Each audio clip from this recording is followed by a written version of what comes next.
नमस्कार मैत्रिणींनो, आज बघा मी काय बनवलं. आज फक्त 2 चम्मच मैद्याने मी गुलाबजाम बनवलेले आहेत. तर चला तर बनवायला घेऊया. इथं मी 2 चम्मच मैदा घेतलेला आहे, 1 चम्मच रवा घेतलेला आहे, 1 कप मिल्क पावडर घेतलेला आहे आणि 2 चम्मच तूप घेतलेला आहे.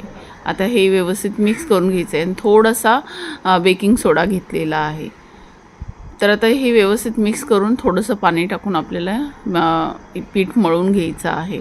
तर पाहू शकता असं थोडं थोडं करून मी पाणी टाकून पीठ मळून व्यवस्थित घेतलेलं आहे. खूप टेस्टी गुलाबजाम होतात. जसे आपण हमेशा बनवतो माव्याचे गुलाबजाम त्याच पद्धतीने होतात आणि फटाफट बनतात बघा. आता हे थोडंसं मळून मी साईडला ठेवून दिलेलं आहे. इथं तेल ठेवलेलं आहे तापायला. तोपर्यंत आपण आता हे गुलाबजामचं बॅटर बघा व्यवस्थित मुरलेलं आहे. 10 मिनटं तरी साईडला ठेवून द्यायचं आहे आपल्याला.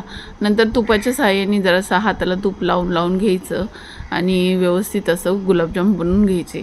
जर कधी मावा नाही मिळाला आपल्याला, कधी मावा मिळत नाही, तर अशा पद्धतीने तुम्ही गुलाबजाम बनवून बघा.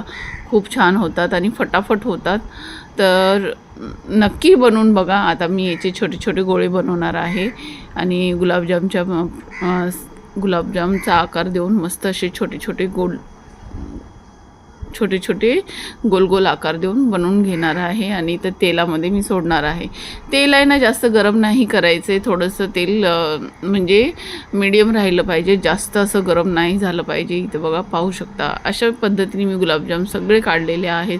तुम्ही म्हणाल की हे जळाले का? जळाले नाहीत. तर मला असाच कलर आवडतो गुलाबजामचा, जास्त असं लालसर कलर नाही आवडत. म्हणजे जे अशा पद्धतीने लालसर होतात ना त्या पद्धतीने मला गुलाबजाम नाही आवडत. म्हणून आहे ना मी थोडेसे काळेच करते गुलाबजाम. तर बघा इथं खूपच छान असे गुलाबजाम झालेले आहेत. मी आता पाक बनवायला ठेवणार आहे.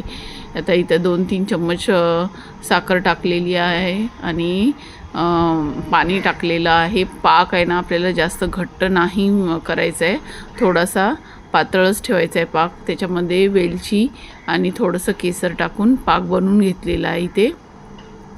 आणि गुलाबजाम आपल्याला जरासा पाक थोडासा थंड होऊ द्यायचा आहे, थोडासा थंड होऊ द्यायचं आहे. नंतर आपल्याला गुलाबजाम टाकायचे आहेत.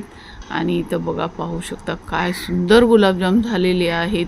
तर तुम्ही पण नक्की ट्राय करा. माझी ही रेसिपी आवडली असेल तर लाईक, शेअर, सबस्क्राईब करायला विसरू नका. कमेंट करून सांगा की तुम्हाला कसे वाटले गुलाबजाम आणि तुम्ही पण नक्की ट्राय करा आणि कमेंट करून नक्की सांगा मला.